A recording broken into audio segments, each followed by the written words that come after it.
Now, talking about, I think a good example of, what this film does so well and how well made it is, especially in music films, comparing it to something that won Best Editing at the Oscars and is based on music. That's right.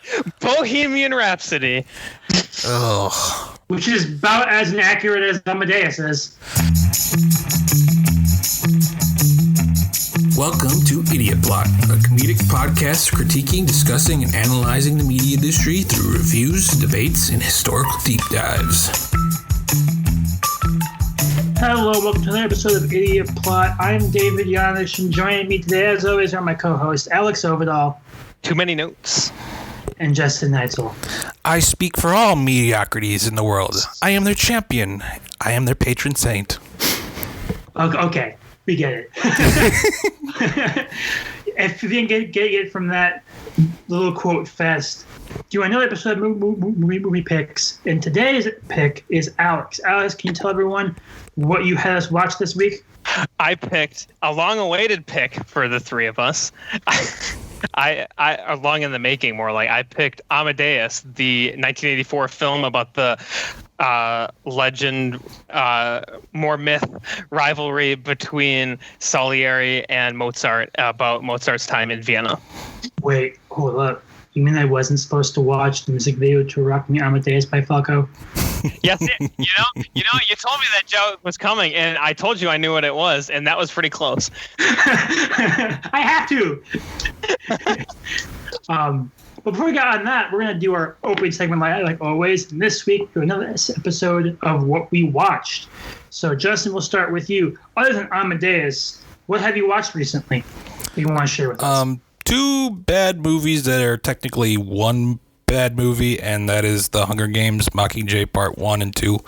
Now, I only watched this because I found it on TV, and I didn't see the last one, so I was like, I might as well check them out. These movies are freaking boring. It's a movie that should not have been split up into two, and I don't know what happened. I enjoyed the first two, but this one just kind of faltered.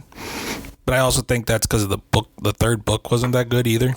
Yeah, everyone hates the third book, so it wasn't going to be a good movie because the book isn't good. Yeah, no, I think I got halfway through the third book and I just stopped reading, and then I just never went back to it. Yeah, that's what I think. Heavy change, that's one where heavy changes probably would have been a good idea. Most definitely. But you pissed off those fans so much, though, because even though the third book is garbage, they still would have been pissed if it was changed. Right. They were going to hate it anyway because they don't like the third book. Well, it's because the third book, they're and thinking back to it, watching these movies, there's not a lot of action compared to the first two, where it's like there's a lot of action, killing, and everything. This one's just kind of. I haven't seen Mockingjay. Isn't that the one that's supposed to be like the war? Yeah. Basically, but why is there no action in it then? See, well, that's the thing is they use Jennifer Lawrence's character Katniss more as a political symbol, and she doesn't go out and fight as much. She's more there for propaganda and everything. Oh, so they were just too lazy to actually write action scenes. Yeah. Well, basically. And there's one thing that's kind of a spoiler, but that I just know because everybody talked about the books, like how they basically dodge battle scenes. Basically. And then when they happen, it's just like there's like no one around them and everything. Like, isn't there supposed to be like a battle going on around them? Like they're not even. You don't even see battling in the distance or hear it. They're just chilling in buildings, waiting to move, and then they're like, okay, nighttime, let's sleep, take shifts. Okay, we'll move some more. Don't run into anything. And then it's like, this is boring. I don't know if this will shock you guys, but I've only seen the first Hunger Games movie. I haven't read the books. My wife just bought at Walmart the 4-pack recently, and I've been meaning to watch them just because they're big movies. But I watched the first one, and it was a really big movie, but I just remember watching that first movie and just thinking it was one of the most crappily made blockbusters I've ever seen. Yes, it is. Only because the cinematography of that movie makes me want to claw my eyes out. Yep, it's not like it's bad framed or poorly lit, but it's like they didn't know how to direct action sequences, so they just shook the camera. Well, it's like violently. it's like a B movie with like a blockbuster B movie kind of thing. Yeah, it doesn't look good. Second one looks a lot better, and they did a lot better job with that, which I was kind of like. I read 2.5 of the books. The first one was my favorite. Second one, it took me forever to get into the second one. So when I saw the second one, it actually was really good. I was like, oh, well, maybe they'll do well with the third, and just didn't happen. And that was like those books were, and like those first two movies were so huge. And I think already when part one of the third one came out, like the hype like died. I think people were getting sick of Jennifer Lawrence at that time because she was like in everything after that. Yeah, and the saturation. Well, and I don't think it was necessarily Hunger Games' fault because it wasn't just Hunger Games. There was all the Hunger Games clones that came out right after the movie. Divergent. All the teen dystopia movies. Like there was Divergent. Maze Runner. I think there's some TV shows too. I think the 100's kind of similar to that, but that might be a little bit later. There's like a vampire. They're their own genre at this point. Yeah, and I love the dystopia storylines, but that got excessive. Mm-hmm. So I mean, the only reason you'd watch these movies is Donald Sutherland as President Snow. He's great. Otherwise, not really. Like, watch YouTube videos of just scenes, and you pretty much got the movie. Challenge accepted. Well, my pick, which is really late because I forgot to do this last week when it was still on HBO Max, but by the time that this comes out, it will no longer be on Max, but might still be in theaters near you. But I watched a while ago the recent Mortal Kombat movie. Mortal Kombat! You were waiting for that, weren't you? Yes. Come on, anytime someone says it, that you have to yell it. Yeah, that's true. But anyway, this movie, it's directed by Simon McCoy. It's like the third or fourth Mortal Kombat movie to be in theaters. It's a reboot of the franchise. It's trying to be more like the games than the previous ones were. And in some ways, it's very successful. In others, it's completely unsuccessful. Overall, this is a really bad movie that I did still kind of enjoy, except for one thing. This is kind of a spoiler, but also really isn't. But this sentence will either make you not want to watch the movie at all, or you're such a big fan that it won't matter. But the movie is not about the tournament. Okay. It's about before the tournament. Yeah, as soon as I realized that, it killed my head because I'm a big Mortal Kombat fan. I love the games. I love the game story modes. They're really fun. They're not necessarily the best written, but they're kind of like Michael Bay action movie kind of thing where you don't really care. It's just big, dumb action. And this movie has some of that. It has some big, dumb action, but you can tell they didn't really have the budget to do exactly what they wanted to do. The budget's only $55 million, which is pretty small for a movie of this style, but it makes sense because it's hard art, it's super violent, super gory, and that isn't. It's also a video adaptation, which aren't popular anyway, but that makes it a kind of a hard sell to people, especially when you have a cast that is made up almost entirely of unknowns, at least here in the States. You have some big names, at least internationally, Haruki Sanada, Joe Salim, Louis Tan. Not small names internationally, but kind of small here. And then you have some a lot of nobodies. But that said, the acting is really good. Josh Lawson as Kano carries the freaking movie. But the problem comes into like just because the fact that the story is before the tournament means the story is pretty much non-existent and what's there is stupid because it's about the Mortal Kombat warriors finding their inner powers and basically replaces game explanations of different abilities, which is like tech, like Kano. If you play Mortal Kombat, Kano has a robot eye. Well, in the movie, it's fucking magic. It's a fucking magic laser eye, which makes no goddamn sense. And was already explained in the games decently enough.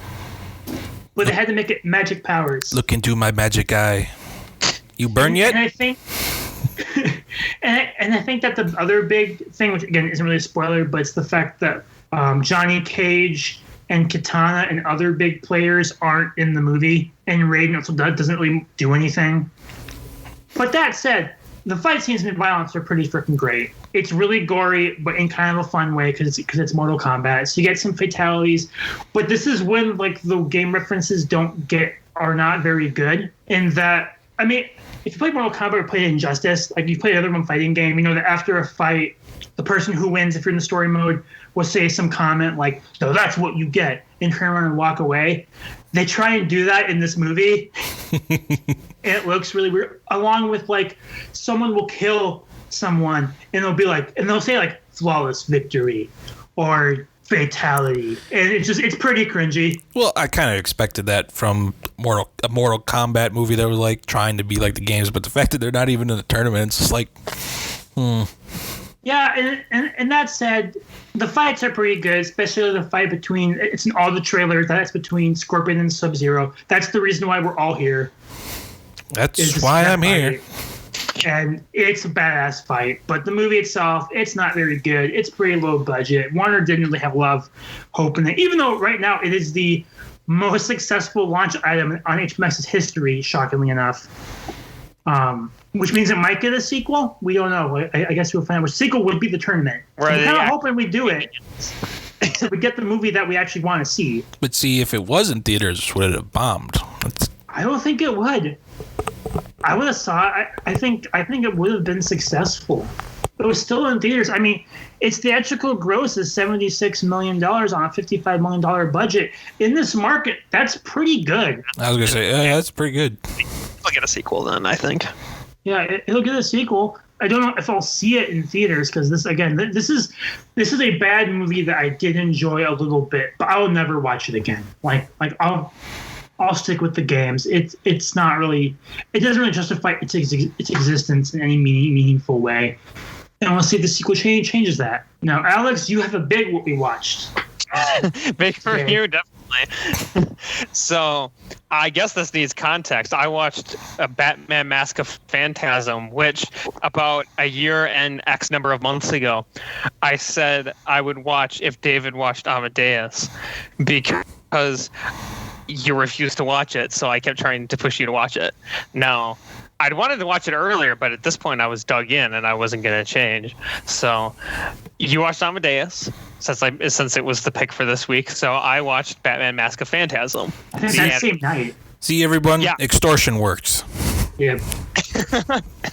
So, Batman animated film, early 90s, and I really enjoyed it. I mean, it was a very good film, good story, good complexity. The start of it, I was like, oh, am I going to have to tell him that I just thought it was okay? But then once it starts, unlike most movies, once it starts its flashbacks, it gets really good.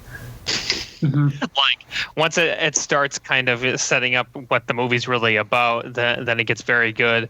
Good characters, strong Batman story, strong ending, good supporting cast. Here's how you use Joker as a supporting character and not as the main villain, which never happens. The movie is extremely complex thematically, which is why I love it. The writers understood Batman and Joker in that universe better than a lot of people have. Yeah, no one until Nolan, I think, understood it as well as they did in this movie. Yeah, I mean, it's a movie about loss, and it does it in such a compelling way with the character interactions. Now, obviously, there is a big twist in this movie that we shouldn't say because it's honestly one of the reasons to watch the movie is the climax, and I don't want to take that away from people. But at the same time, what I'll say is I've known people like you and me, Alex, that figured out the twist pretty early on, and I've known people that didn't know it until it happened. And it's one of the rare movies where people on both sides enjoyed the reveal equally. Yeah, because it doesn't stake its entire dramatic weight on it, you not figuring it out. Like, it really doesn't care if you figured it out or not. Because you don't even know this person's in this movie until they start piecing it together. I think, in a way, it expects you to. In the way that the reveals up, it expects you to have figured it out by now. Yeah. There's no, so you haven't figured it out yet. Yeah, there's no Scooby Doo moment where it's like, let's see who you really are. It was me, Barry. But also, with that movie, I have to give it up to Mark Hamill for his. He probably gives in my opinion, his best performance of the Joker of his entire career is in that movie. Oh, that last laugh, probably his greatest. And all of them are really good. Weirdly, I didn't think what's his name, the Batman voice, who's been the Batman voice for like forever, Conroy. Yeah, I didn't think he was as good as usual. That's because this is early Kevin Conroy when he wasn't as good. Yeah, his voice wasn't as his voice changed like halfway through the animated series, and then it just became perfect. Yeah, it was bizarre because he kind of at first was kind of nasally. Yeah. He kind of sounds like he has a cold. Me and David always talk like we wish we could have Kevin Conroy's Batman now and an early Mark Hamill's Joker together. That would be perfect. Yeah, because Mark Hamill's Joker now is not that great in my opinion. It's super raspy. Everybody's pretty great. Abe Vigoda is in this. I enjoyed that. Strong supporting cast. I don't watch much animation, which has become a running thing here, but I really enjoyed this one. And the animation part isn't the greatest. It looks like ass, but I didn't care. Yeah, it's a strong recommend from me if you like Batman. It's a forgotten movie, pretty much, but it's really good. No, Sub-Zero is the forgotten one. No, Sub-Zero, I think that's more people talk about compared to Mask of Phantasm. Oh, really? Yeah, because Mask of Phantasm disappeared, and then in like the mid 2000s, people were like, "What the hell is this? This is actually really good." And now it's like the classic. It's probably my pick for the best non-Nolan Batman movie. Yeah, for me that's tough. I do like the first Tim Burton one a lot, but this is definitely like more Batman, like more accurate Batman, if that makes sense. More comic accurate.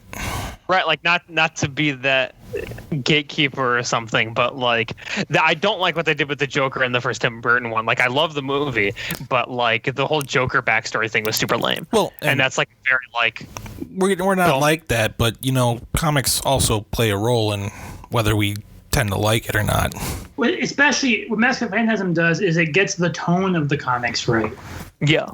And I think that's when people talk about accuracy. That's more, I think, what a lot of them are referring to. It's not necessarily this specific jacket was colored green. In the comics, it's colored blue. Or he said this one line.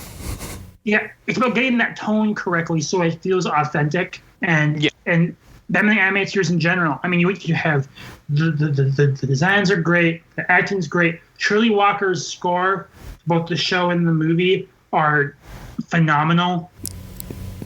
She might be the most underrated composer of all time for movies and TV. But yeah, I agree. It's on HBO Max, so if you haven't seen it, and you should, it's available on HBO Max right now. And there's a Blu-ray copy that came out recently that they can find pretty. So you want to make your deal with your friends to make them watch a film you love, then hold it back until they watch it. Also, just go out and buy the animated series and watch that as well. Yeah, which is also on Max. Yeah, I forgot it's on Max now. Yeah, all of the animated stuff is. It's well worth a watch. And now that that's out of the way, we'll get to our main topic of conversation for today, which is Amadeus. Alex, do you want to take us away? I hate you. You're gonna mess with me as many ways as possible, but you got a victory in on me, and I can't let you just have it. Did I? Kinda. You can watch a 3-hour movie in return for you watching one that's barely an hour. Well, but now I'm watching 2 animation ones, so that's like add them up. It's still not the same. Still not the equal length. But so anyway, as mentioned at the top, 1984 film about Mozart and Salieri.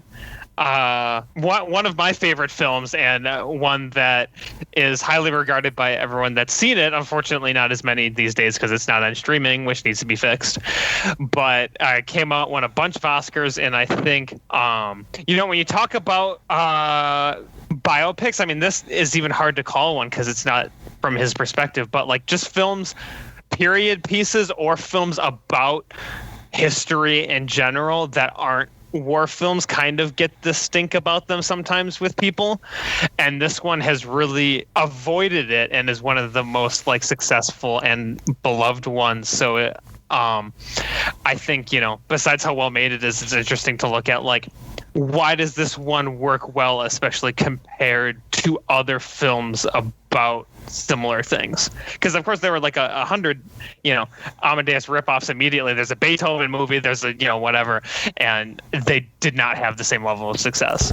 Which I think I watched all of them in band class at some point. I did too. I know the Beethoven one. I've seen that one. Is that the time traveling one? Is that the one? Because I've seen one about a girl that travels back in time to Beethoven, like befriends Beethoven. That's weird. It's really weird. There's a lot of weird ones out there. But to go off your point, Alex, I agree. I think Amadeus survived for the sole reason of it's not accurate at all, but it doesn't try to be. Yeah, it's really like a King Arthur, like, Trojan War, like thinking about ones that are like mytholizing, and I think that's the right word, history, like making myth out of it and knowing it is. See, like the one I compare it to is JFK, in that they both kind of go off of the legends and conspiracy behind real events, but whereas JFK basically just makes shit up but pretends it's fact, Amadeus treats the legend like legend. Yeah, and it's also the fact that the narrator is also unreliable. He's insane. Exactly. I mean, he's in a mental ward. Yeah, which happened. Mm-hmm. Like, and there was rivalry between Mozart and Salieri. Was it exactly as the movie put it? Probably not, but it was there. And, speaking on Salieri, that's another big thing that helps the film. It's not from Mozart's perspective. Mm-hmm. Its themes are entirely from the other perspective, and that gives it that thematic weight and complexity that makes it so good. The fact, what he wants to be, Mozart is, and he's the opposite in personality, and he can't handle the fact that someone who's not like his perfect idea of what a musician should be or what a person should be does what he does better. Yeah, they complement each other very well. What one does bad, the other does excellent. Mm-hmm. Yeah, for the many people whose grandparents didn't own the VHS double box set of Amadeus as kids, as we've said, it's about Antonio Salieri and Mozart, their relationship as composers. Salieri being interviewed by a priest for confession and talking about how he completely, basically, he loved Mozart, and then because Mozart basically embarrassed him as a composer, tried to destroy him.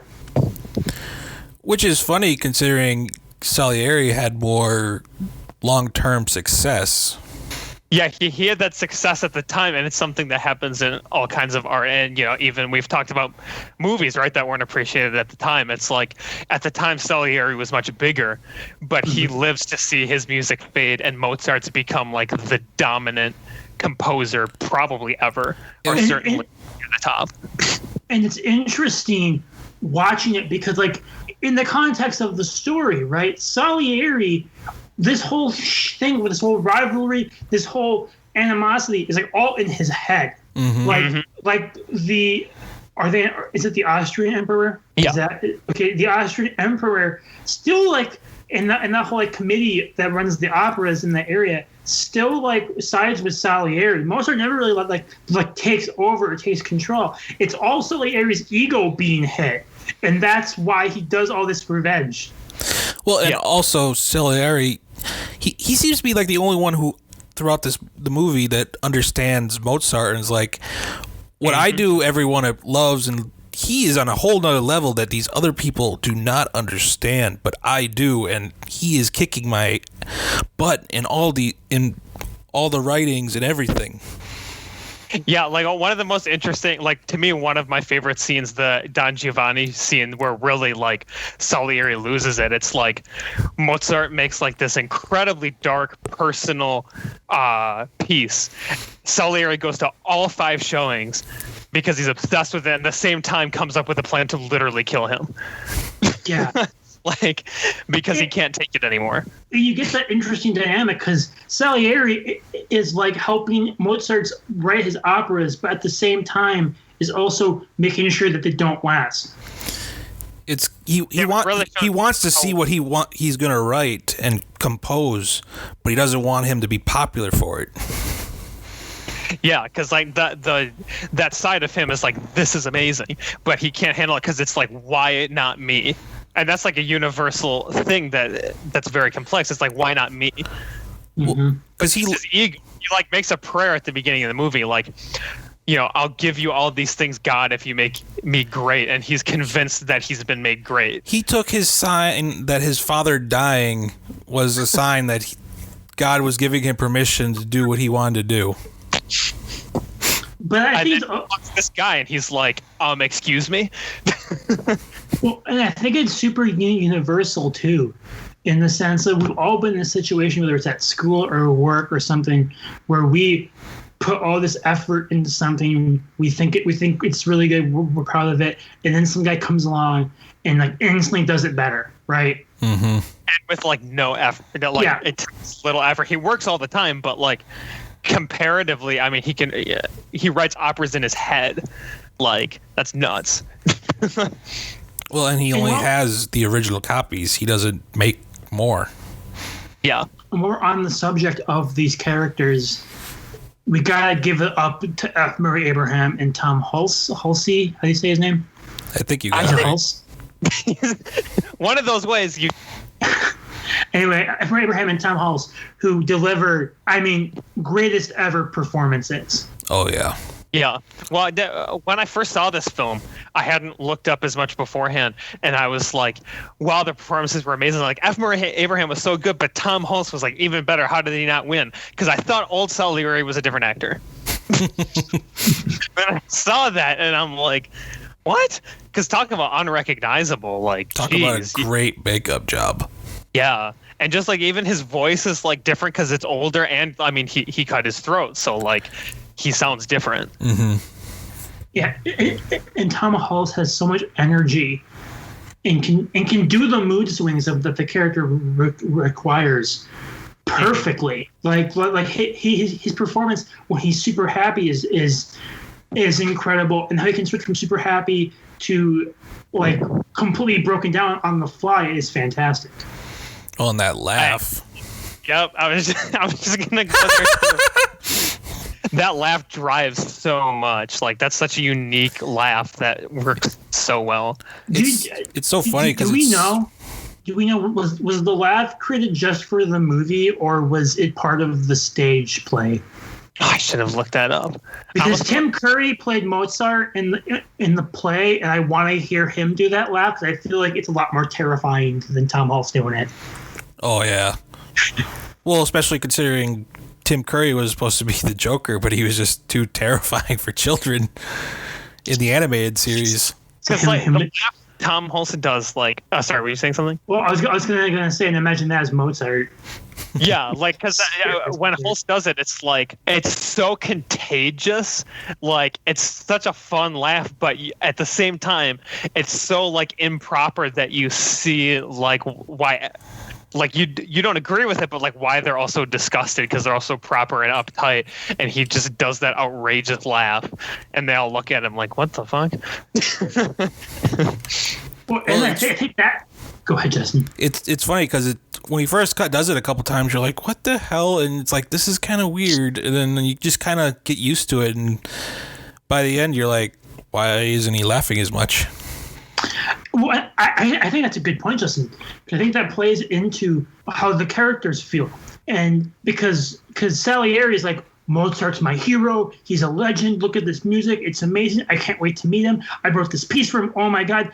You know, his expectations for Mozart are so huge. And then comes this tiny dude that's super improper, rude, loud. Well, like, even the first time he went to go see him, he's like, I wonder if I can recognize him before he performs. And he's like looking around like, what would he look like?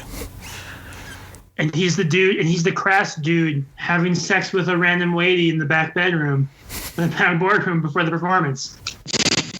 Like that. And I think that's actually, a really good theme, is this idea that even we have now about like celebrities and stuff, who they are, how we don't see them as people, we see them as legends. Mm-hmm. Like how many people are, like the people that are so upset that like Jenna Fisher and John Krasinski aren't a couple in real life. Yeah, the what they're perceived to be becomes the reality, and when it isn't that, it's like, why aren't you like this? Mm-hmm. That to me is what drove Salieri's perception of Mozart and why he was so pissed, because this crass, tiny, rude dude is so much better than him. Well, and like in the first scene where he knows Mozart's going to be there, and he's like looking around, like what he says, like what does that kind of greatness look like? And he's looking around, he's looking at all these proper people, like, oh, maybe it's him. And literally Mozart is chasing after a girl, goes right past him, he doesn't see him, and you don't know in first viewing that that's him yet. But like there's this dude just chasing some girl and giggling, and that's him. It's fantastic. It's a fantastic way, right? The first lesson that you will learn in any screenwriting course, if you go to college for screenwriting or any sort of film stuff, what's the first thing they always tell you? Show, don't tell. And Amadeus has some great examples of showing, not telling, of sneaking stuff into subtext and making you sympathize with Salieri and his whole mindset. Well, I think one thing, like besides like, the script is full of that and fantastic dialogue and complexity, but like this is like a GOAT tier directing and editing job, like to give you those visual things that have that impact. That was the shot. Go ahead, Justin. And the great editing of weaving between him telling the story and the flashbacks, and then just of the opera itself was beautifully done.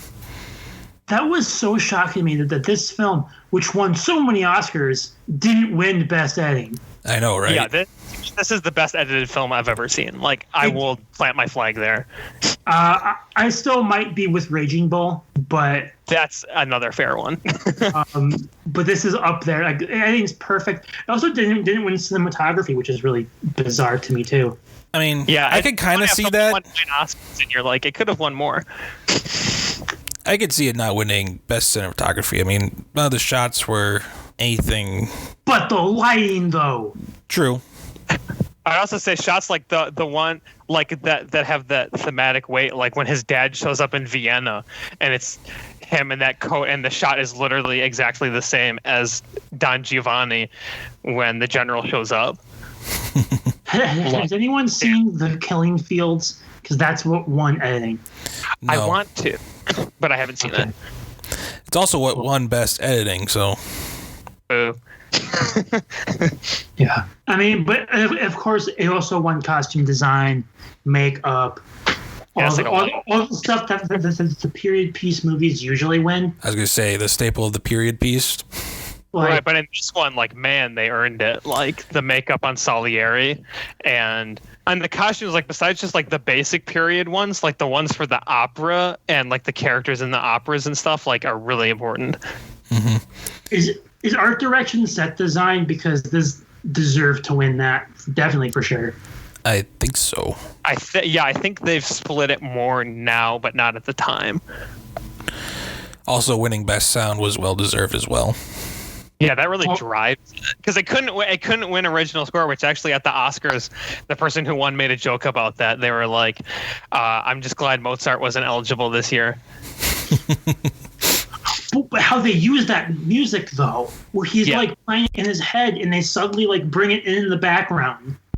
Genius. Yeah, like the one where Salieri, like, think about how it looks for the priest when you get Salieri remembering his performance.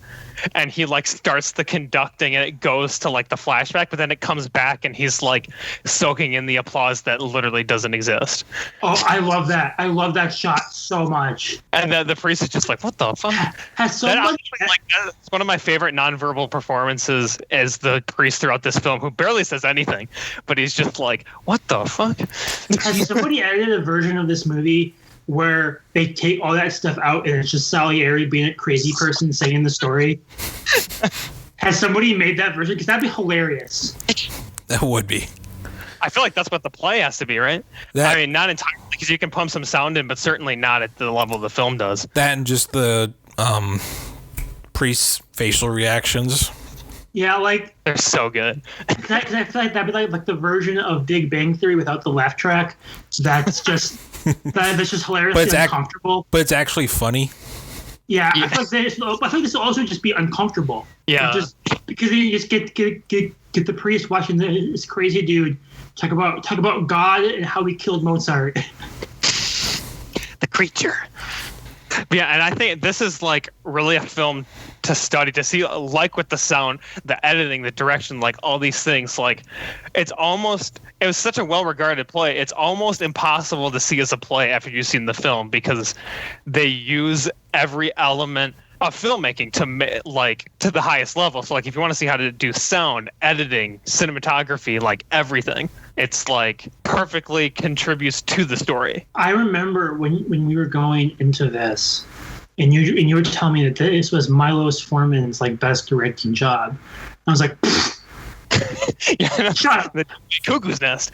Yes, I was like, Cuckoo's Nest, People versus Larry Flint, come on. And I saw it. I was like, oh, fuck you. Like, it might be. I love Cuckoo's Nest so much, so it's hard for me to.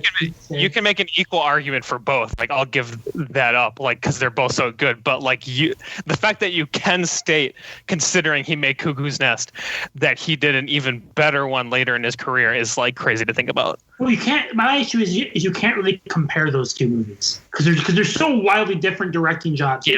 It's hard to be like, no, you could compare Larry Flint to Amadeus a little bit more because they're similar because they're both biopics. Amadeus is way better because Larry Flint cuts way too much time out. But also it kind of shows Milos Forman's just range in general, that he's able to do Cuckoo's Nest and Amadeus, and both actually kind of feel like his style. Yeah, because like the theme, like there's difference in the themes, but like you get some of the same. Like you have a character who's like all about life and living, and like contrasting that with other people. I think that's something he does regularly. And no one talks about him. No one talks about Milos Forman anymore. Yeah, he's not. Well, no one talks about Amadeus anymore. It's weird how this movie is just disappeared. Yeah, if this landed on streaming, this would be like the #1 movie on that service for a while, and it would get back. Like, well, that's where I first came across it. Was on Netflix when it was on there. All the grandmas on Netflix would be like, "Oh my God, Amadeus!" Although the grandmas are right this time. One thing is interesting. Now, the one the cut that we normally see is just the director's cut, because on IMDb it says it's 2 hours and 40 minutes, but the one that we watched was a 3-hour cut. You can't find that technical kind of. They did not release on Blu-ray or in the digitally remastered HD, both the remastered versions. They did not remaster the theatrical, which is rare because that's the cut that won Best Picture. It's weird to think about. But that is true. That not since the DVD have they released the theatrical cut. So hear that? People whose grandparents own Amadeus on VHS in their basement, you have something actually kind of valuable. Yeah. Well, I've seen this on the internet a few times. People who played it for their music class and got the new remastered one and weren't expecting the boob scene. Oh no! Oh God! I know. Yeah. Well, that was the curious because the original was PG, right? Yeah. And this is R. Well, that's the funny thing is I remember I think I watched this in band class, but we never finished it. I'm like, I should watch it, and then all of a sudden that scene came on. I'm like, why were we watching this in band class? But that's something that definitely doesn't happen very often. Usually there's both available, because the closest thing I think we've had is Lord of the Rings. Like the extendeds have kind of taken over, but you can still find the theatricals. And you can find the theatricals way more common than you can find the extended. Any Walmart or Target will have that theatrical trilogy on Blu-ray for like $15. Yeah. If you want the extended, it's at least 3 times that. Right, because that one sells like hotcakes. Like that's the one everybody picks up. But I think there's value in watching both. I kind of want to see the original theatrical cut of Amadeus only because one of my few issues with the movie is some of the pacing of some of the scenes is too much. Like the opera scenes and some scenes go on for way too long. I only have a patience for 1. You gave me 3. Well, they're really well done. It's just get on with it. Like I'm not entertained. I get it. For sure. I get it. Like, Mozart made opera. But like they're so good. That's my problem. Like I get so caught up with them because like they're so well done in this. It's like my complaint with Lawrence of Arabia. It's like it's long, but what do you cut? Yeah, but I think the interesting thing, like, I'm surprised it got away with in the theatrical because it's so important, and that's why, like, even with that, I would still recommend the director's cut because there's the scene we talked about accidentally showing in band class is actually super important. Mm-hmm. Like, especially at the end of the film, how she reacts to Salieri, like that's actually really crucial to the story. Oh, now that you mention the ending where he helps Mozart because he's paying him to create this great work, and then he helps him to finish it, and then he's but a glass door away from having it. Yeah, and because he was gonna play it and claim that it was his, like. But like that scene too, where like the way the different parts of the music come in as it's being written. Oh, that's so good. Where they're writing it together. So, God, that scene. It's might be inappropriate, but that is a scene that I would classify as a sexy scene. I would agree. If you love filmmaking for sure, like that scene is sexy. Mm-hmm. Like that's something where like, oh. You're watching like just the way everything comes in is just like this is beautiful. The way the acting, the way the two performances come together, the way the sound is brought in and isolated from different things. Where we actually get to see the characters interacting for more than just like a minute.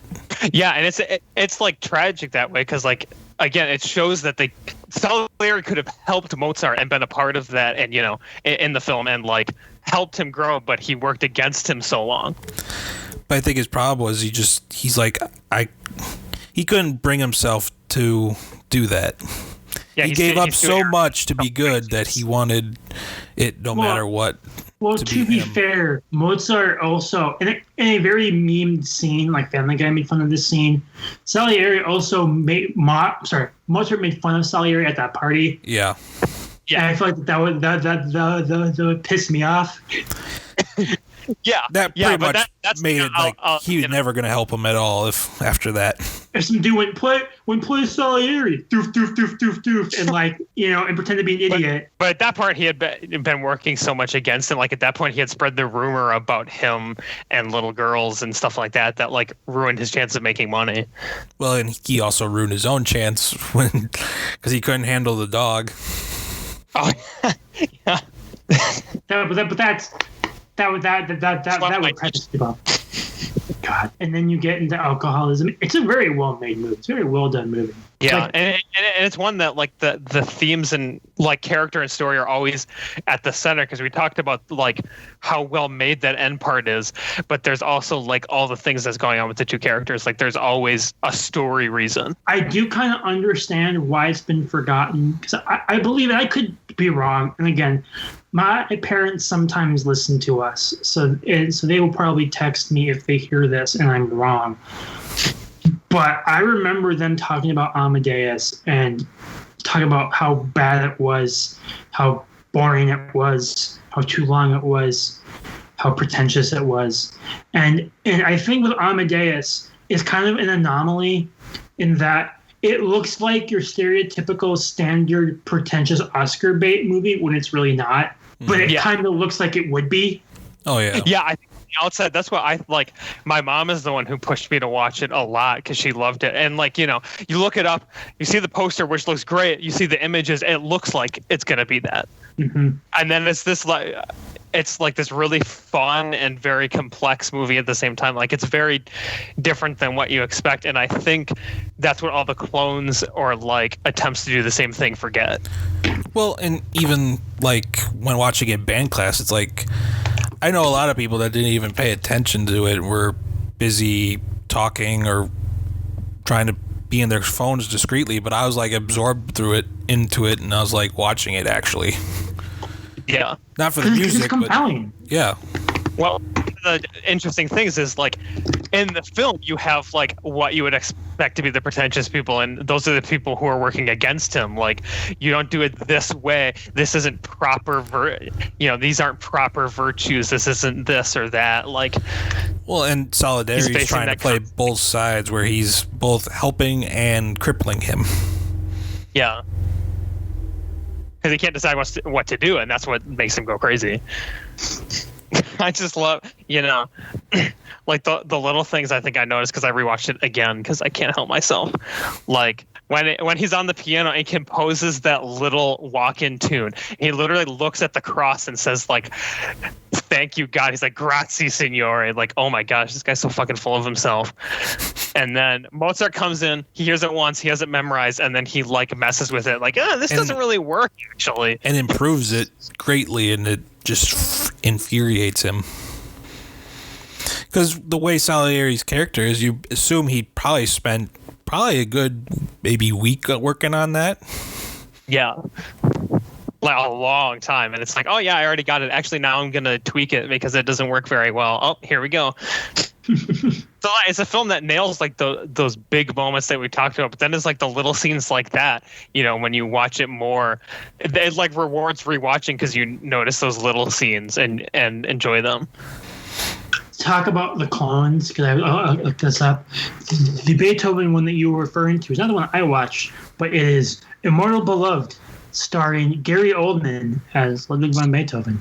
Really? Yeah. See, that's like a really clear try to be Amadeus. But it's weird because it's made 10 years after Amadeus. Yeah. That's funny, because I was going to assume it was... Because what one you said was Beethoven. He's the deaf one, right? Yes. Because I was going to think it wasn't Gary Oldman. Who's the one actor?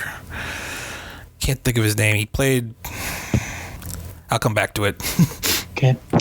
But I think, Alex, you have a point where Amadeus is one of those biopics that kind of defined biopics for both, for good and bad.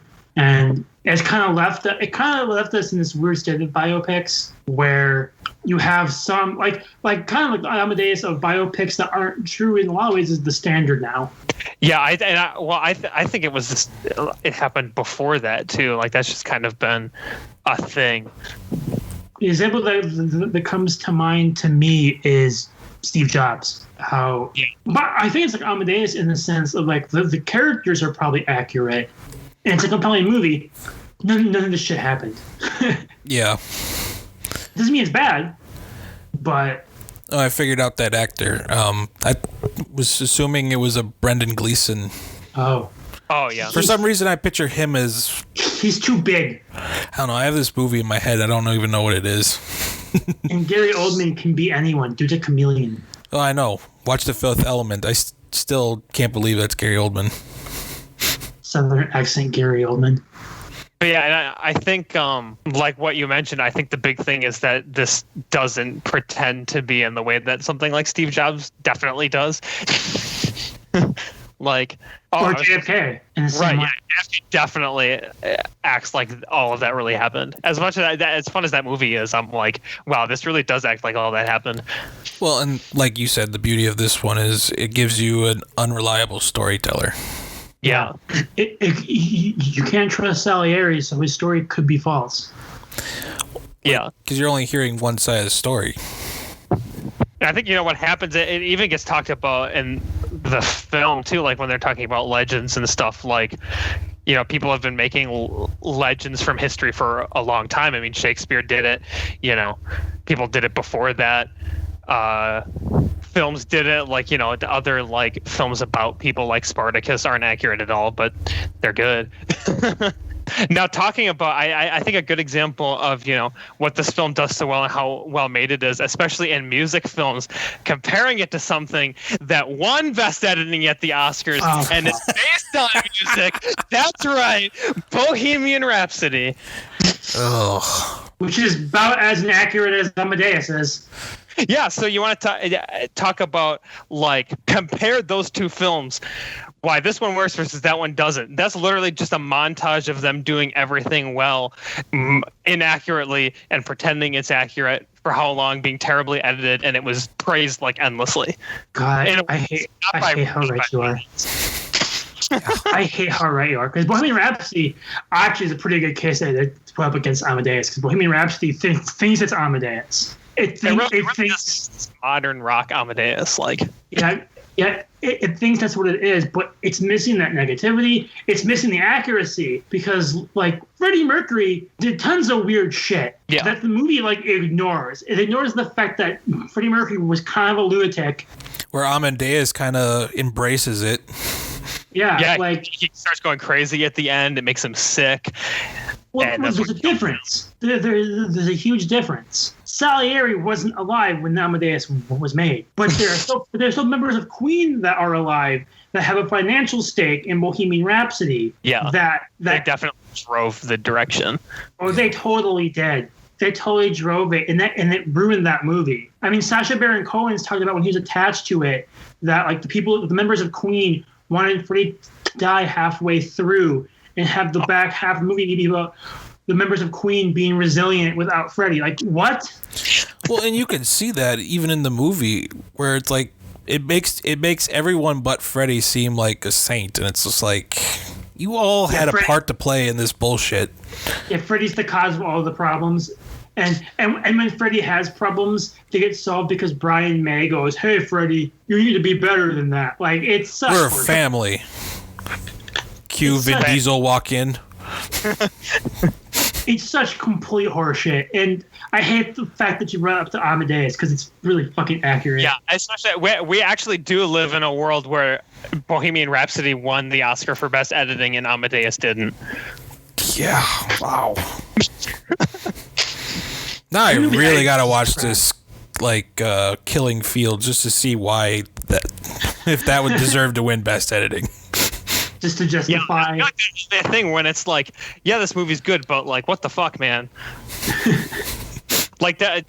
To bring it back to the one last week, like I watched Lion in Winter. It's a great film. It won Best Screenplay over Dr. Strangelove. No. Mm-hmm. Or was it Beckett? No, it was Beckett. Either way, like good movie, but like Strangelove. Just like, I mean. Well, I find it funny is like we joke about it winning Best Editing, but it was a joke the minute it happened. Yeah, somebody instantly made that cut of editing them winning it, like in one of the best videos ever, editing it like Bohemian Rhapsody. Which is still one of the best videos ever. The video is hilarious. Just the random cuts, the random zooms. Yeah, the close-up of the hands and the random audience member, like... Well, and Bohemian Rhapsody is so basic, because it does, because how Amadeus has the opera scenes that sort of move you from one time period to the next.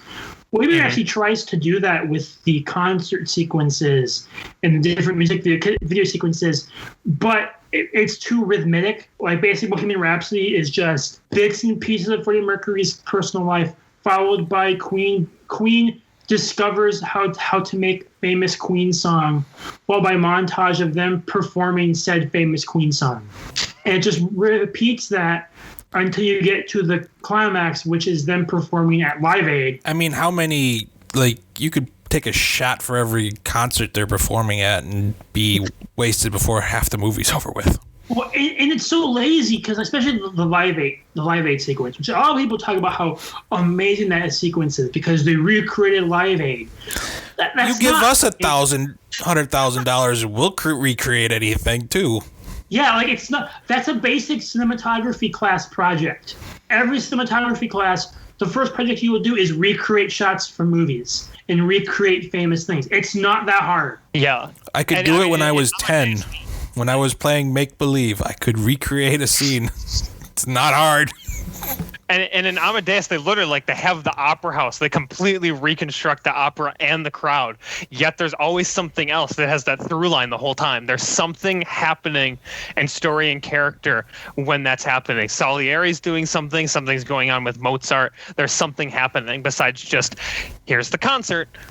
Well, even during his first performance in The Emperor Yawns, one of the biggest selling points of whether his show, 3 yawns, it would never get another performance. 2 yawns, maybe 5. like that, but it gives those scenes reasons to happen.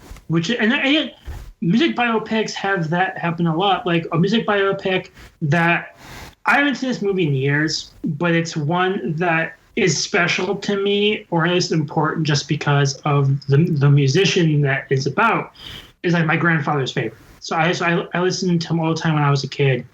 It's very important. So the movie is very important. That to me is Walk the Line, which is about Johnny Cash. Mm-hmm. And that movie also falls into that rhythmic thing of you're having these music sequences, but nothing's really happening.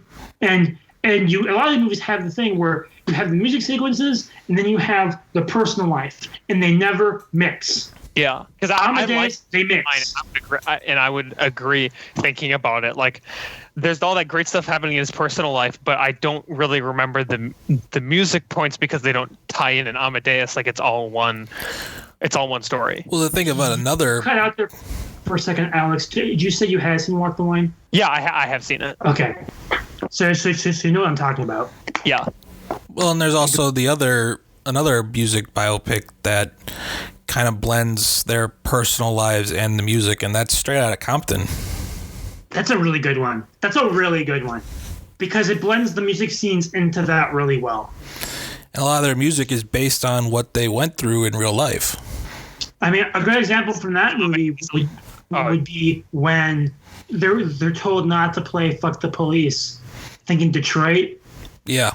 And the big question is are they going to perform "Fuck the Police"? And they do, and it's this big moment in the story because they are going against the wishes of the concert promoters in the city and everyone, and that's how you do it. Mm-hmm. And I think part of it too, where Amadeus benefits, is the fact that we talk about Bohemian Rhapsody, but it's a big issue with any music biopic, and that is people having financial stakes in the music. No one really has financial stake in Mozart's music. It's all public domain. So if you tarnish his reputation, no one's really going to be angry because there's not a lot of people that are solely making money off of it. Mm-hmm. But you have some of these bands and musicians that would make amazing biopics. Fleetwood Mac, Pink Floyd, the ones that just have the really fucked up stories. Yeah. That will never get made because people will lose money because they'll be portrayed in a negative light. Because there are people that are kind of blind to Fleetwood Mac's drama. There's so much there. It'd be an amazing movie if you could do it right. Yeah, and I think sometimes they just have to embrace it because if you want this, it could be a story of value to tell if you can get your hands on it, and it also does make your music more popular. I mean, one thing that's interesting with Amadeus is it actually led to Salieri's music becoming more popular. Well, that was fun. That's the fun thing about one of the opening scenes where he's playing his music, and you're like, it sounds kind of familiar, and then he plays Mozart, and it's like, oh, I know that. And you're basically the priest in that scene. Yeah. And what also I like about Amadeus, because I'm going to bring up another recent music biopic that I think exemplifies this issue immensely, which is these biopics, usually music biopics, as just showcases to show an actor doing an impression, not even a performance, but an impression of a famous musician. And I think the big example of that is Judy, with Renee Zellweger as Judy Garland. Oh, yeah. Same could be said for Rami Malek and Bohemian Rhapsody, where I thought, and they both won the Oscar, but those were both clearly, in my opinion, impressions, not performances. And then you also have the opposite, where you basically got Taron Egerton playing Elton John and actually singing his songs and doing like all the work, and he doesn't get a sniff at all. Amadeus too. Those are performances. They're not impressions. Well, and one of the most famous biopic performances ever. Everybody points to that. This isn't a music one, but George C. Scott in Patton. Guess what? He sounds nothing like Patton. But you know what? He feels like he's Patton. But like, if you look up like clips of Patton speaking, he sounds absolutely nothing like him. That's because it's a performance. He's not trying to do it like, an imitation. And that's not what you don't want an imitation. You want to feel them. No, but some people want imitations. Because an interesting point, we talk about this a lot. We talk about like fan castings. And that's people's obsession with the look. Like for famous people, it's all about the look and not the performance. But it's why Michael Fassbender is great as Steve Jobs. He looks nothing like Steve Jobs. But he pretty much is Steve Jobs. Yeah, but the performance embodies him. Yeah. Whereas Rami Malek, it was, this dude looks like Freddie Mercury. I mean, and I love Rami Malek, don't get me wrong. I love Mr. Robot. Well, and Steve Jobs is a perfect example because there's two Steve Jobs movies. One, they got Ashton Kutcher to play him just because he looked like him. Who looks just like him. Yeah. And I get obsessed with that look. Oh, look side by side. It's like, I don't really care. How do they do as the character? Like, because the character is a real person, but it's still a film with a character that you have to, embody. It's why every time there's a slightly buff, middle-aged white guy, everyone starts going, Thomas Jane. Fuck. Stephen Lang. Yeah. Stephen Lang. We look at some other biopics. A good example of a biopic pulling a reversal on people is Lincoln, where Daniel Day-Lewis played Abraham Lincoln as he actually was. People were like, he wasn't like that. He had a deep, strong man voice when really he didn't. Yeah. He had that high-pitched kind of wiry voice. Well, and like there's no video evidence, so it's like there's no way you'll ever know unless you were there. Well, and I think Lincoln is another interesting point because it's focused on one specific thing. Like you have to have a point behind it. Like once like Bohemian Rhapsody feel like an ad for Queen. Like it was. Right, exactly. You have to have a thematic point. Like Amadeus has so many complexities and themes, and Lincoln is one where it's focused on one very specific thing, not Lincoln's whole life. And that's why it worked. And that's what the good ones kind of do. They focus on one aspect. Bohemian Rhapsody could have done his childhood, but it was focused on when Salieri interacted with him. Bohemian Rhapsody, my biggest issue, I'm not pissing people off by saying this, if certain time members ever listen to this. But I heard a lot with Bohemian Rhapsody, especially. I think music biopics do have this problem immensely, which was I loved Bohemian Rhapsody because I love Queen music. I knew you were going there. Yep, heard that a lot. And there's such a argument fallacy in that line of thinking, because not only are you saying that you have to like Queen music, or that you only, because you're basically admitting that you were only liking it because you like Queen music, and then you're also kind of implying that if you don't like the movie, it's because you don't like Queen music. Yeah, this is a movie, not an album review. Yeah, Queen music's great. I love Queen. I was hyped for a Freddie Mercury biopic, but it was exactly my fear. Freddie Mercury in his real life had little people running around with serving dishes full of cocaine at parties. He was a crazy dude that did crazy things. He went on stage and performed "We Will Rock You" riding Darth Vader's shoulders. See, now we need that biopic. Yeah, there's so much you could do, and they just ignored it.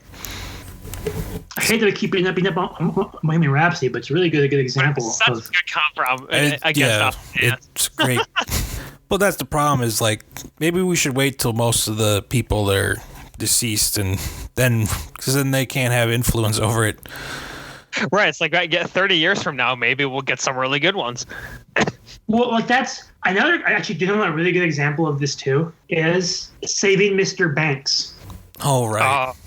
The Walt Disney biopic made by the Disney Company. Yeah.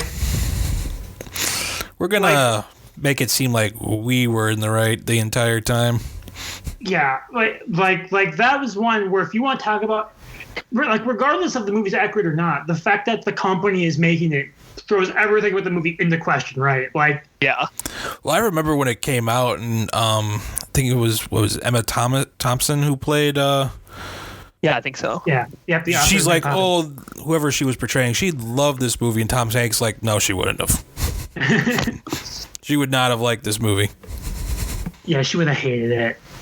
Much like she hated the original Mary Poppins movie they made. And Walt Disney is a very interesting guy that could actually go for a really good biopic.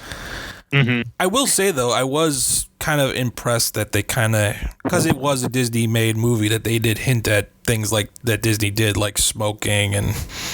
I mean, there's more than that. Well, I know, but again, from it being... Disney has, because there's also the documentary called Saving Sleeping Beauty, or Waking Sleeping Beauty. It's on Disney Plus.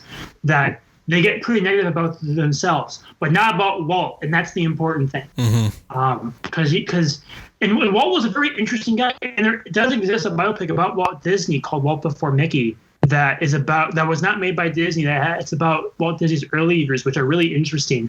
The problem is the movie's terrible and should not be watched.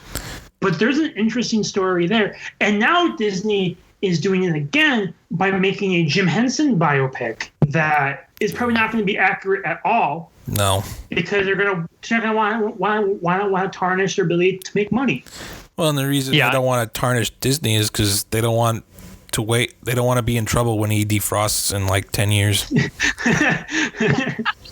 he comes out of cryo sleep, like Darth you badmouth Vader, me, you will die. So Jim Henson's another example of there's an interesting story there. You have a guy who basically tried to make puppets into an art form and was basically laughed at as a children's entertainer, when in reality he was an experimental filmmaker. Most of his stuff is very experimental, or the fact that his wife was so instrumental in the production of the Muppets and stuff, and he cheated on her with women in England several times, and they were separated when he passed away. Like, no one knows that he was in the midst of a divorce, and she was like still there for him, which would make an interesting movie about Jim Henson and his wife. That's not what it's gonna be. We're gonna get Kermit the Frog Bohemian Rhapsody. That's what we're gonna fucking get. He loved his wife very much and never cheated on her once. And I think like, you know, with Amadeus we talked about like the myth aspect. I think like I really don't care when it adds to the complexity and it makes the story better. What's happening now is what you've talked about, where actually what they're changing is the complexities. They're taking that out and making them saints.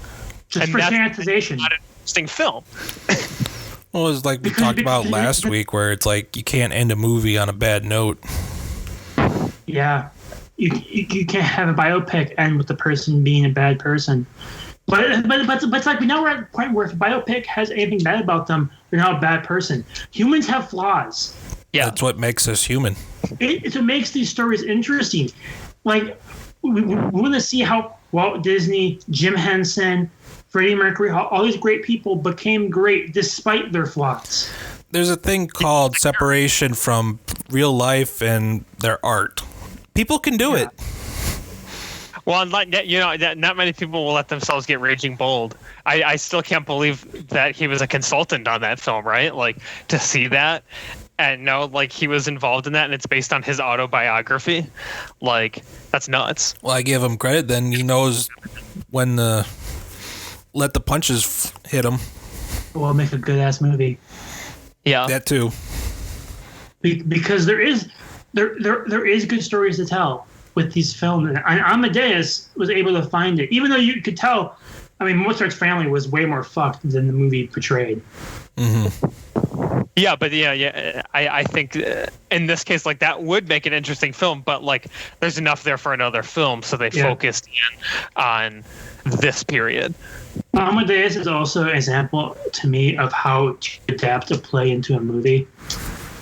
Yeah, like you have to transform it. You have to have a reason you're adapting it, and it completely changes it to the point where it's like its own thing, and you almost can't imagine it. Because they'll just take the play and shoot it, and usually it doesn't. To me, it doesn't work very well. I've seen a few that are like supposed to be classics, like Streetcar Named Desire, that use no creative framing or anything. I'm like, I'm just watching the play.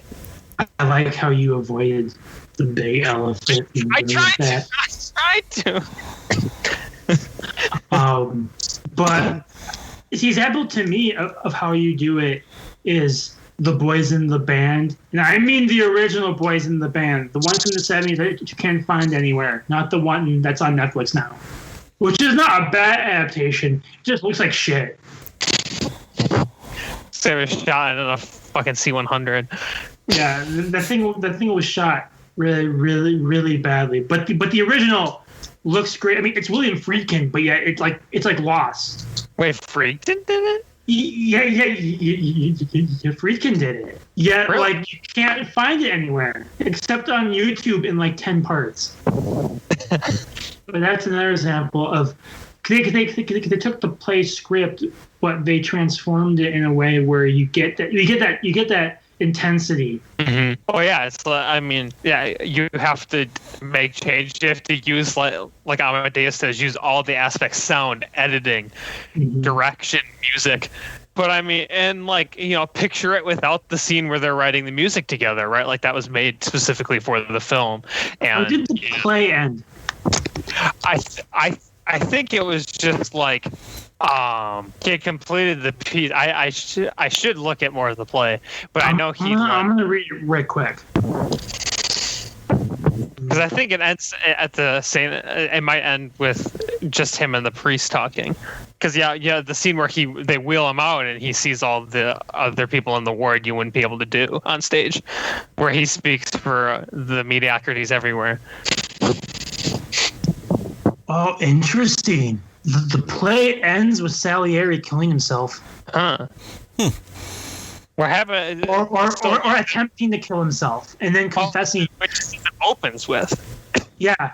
The play ends with him slitting his own throat, attempting to kill himself, and then confessing to poisoning Mozart with arsenic. And no one believing him, and him staying in mediocrity. Alrighty. I actually like this so much better.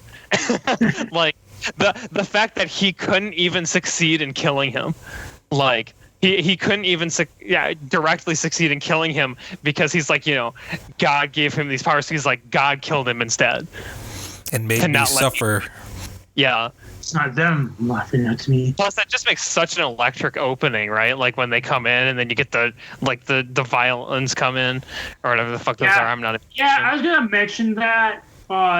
Fuck the opening because because it's loud. Yeah, I have my volume set because the WB intro, and all of a sudden I just get my ears blown out. Yeah, it's like. Hey, Salieri, are you in there? Are you in there? Dun, dun, dun. Like, oh, God. My ears. Yeah, and it's interesting that, it was Milos Forman and the Peter Schaefer, the writer of the play, working together. So it was like he transformed his own play with Milos Forman into something new. Because in that case, even the playwright recognized, like, you can do something more powerful with it in film. We've been talking for a long time. So I'm moving to final thoughts. We'll end with you, Alex, because we know what your thoughts are. But Justin, you want to take it away? I believe it's probably up there in my top 10 of movies of all time. It's greatly on up that score. gotta up that baby. Gotta up it. Oh yeah, let's go. I mean, after rewatching it again, it's just like, wow. Yeah. You make go on and I mean, who wants to go watch opera or a play? It's just like, but you make me want to go see it. Yeah, that's the crazy thing. Like, I never would have seen an opera before this. Now I'm like, gimme. They made Pink Floyd The Wall into an opera. I kind of want to see it, but that's only because it's Pink Floyd. But with this movie, so I liked it a lot. I think it's technically perfect. Like all the technical elements you expect from a film, acting, cinematography, direction, editing, all basically perfect. I did not enjoy it as much as some people did. I was kind of lost at points. I thought it was too long. I was kind of bored. But what I've been seeing from you guys is that you both kind of gave it initially like 4-star reviews, and upon rewatches, we're like, okay, this is amazing. So maybe if I were to rewatch it down the line, I'll like it a lot more. Well, it's like Overall said, you catch little things while rewatching it that you didn't notice the first time. In any movie you can get where you can find new things every time is always a win. Overall, take us home. Oh, am I up now? All right, here we go. All right. So, and I think that's one of the biggest things for me. Like you said, at first when I watched this, I loved it. It was like 4.5, somewhere around there. But like, it just stuck in my head. It wouldn't leave. And then at some point I watched it again and just like absolutely loved it. Now it's become like, it's in my top 5. I'll stand by that again. Every time I'm like, is it really that high? And every time I watch it again, I'm like, yeah, okay, it is. Like, I'm just blown away by, like you said, not just the technical aspects that drive it and make it so engaging, but it's the complexities and the things you notice every time and how much weight it has. I think that's why I love it so much. It's got that combo. I'm surprised that when I said I found it too long, nobody retorted back with too many notes. I forgot that I hadn't done it on the podcast. I feel like I've messaged you that like 5 times already. Which notes did you have in mind? Except that I want to answer you with that, and then we get into a fight. Yeah, and then I say fuck you. Just take whatever one's out, and it'll be perfect. But it doesn't leave you. It's one of those, like I had talked about with Lawrence of Arabia, how I started lower while still really liking it, but this to an even greater extent, like it wouldn't leave. It sticks with you, both in terms of how well made it is, and also just how well written and how complex it is. Which also kind of goes to show you, like when the Oscars are held every year, it's like you're voting for it after only seeing it one time in a span of a year. But as you rewatch some of these movies, they just get higher and higher, and you're like, why didn't this win more? They get higher and higher while sometimes being forgotten, and no one watches it anymore. That too. Please put this on streaming. HBO Max, I beg you, please. It's on Tubi. If you hate yourself and want to watch a 3-hour movie with ads, it is on Tubi. Or use an ad blocker. Yeah, or use an ad blocker if you're watching on. But this deserves like a full, being like 4K on HBO Max kind of thing. Like, I want to end with one final question for you, Alex. After we had Lawrence of Arabia discussion, do you consider Amadeus an epic? Fuck. I think we talked about this. I think we talked about this during our Lawrence of Arabia one. I dodged it then too. Can't dodge it now. Honestly, I feel like you can. Okay. I might answer differently tomorrow, but I feel like you can. Because then it's like, well, I guess this is my favorite epic then. I think it's kind of on the fringe. Because it's got one foot in the door and one out. Because if we're going to your definition, which was it was landscape, scope / scale, and what else?